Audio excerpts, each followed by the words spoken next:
jërë ngeen jëf mbokki internet yi Buzz Total TV mu doon mbir mu metti lool fële sa réseau de Louga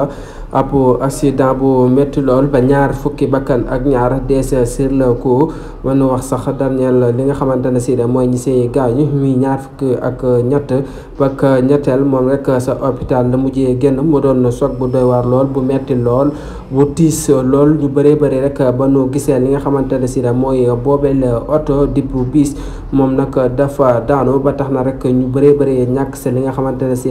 moo di seen bakkan Sénégal nar a yëndoo aw tiis wu métti lool ànd ak naqar ñi xamante ne si ñi sa amee gaañu tamit bëri na lool mu doon accident bu raglu lool tamit ñu bëree bëri tamit di ko métti loolu di naqaru li nga xamante ne si rek muy boobile accident ndax méttiwaay ga ak na nga gisee li nga xamante si moo di image mu doon image yu doy waar lool ndax fii da nga wax sax am na nit ko ku fii